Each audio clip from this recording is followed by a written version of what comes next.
Tanungan lang na kung kinimkim, mamahalin mo pa rin ba ako kahit di na ako between?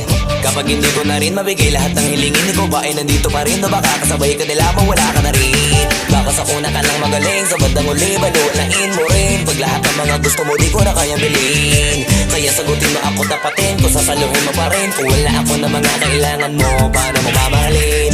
Paano kung hindi ka kayang itira sa kondo? Walang magandang bahay at wala ring auto, ubus na at kapos sa pondo. Paano na kaya kung ganito ko?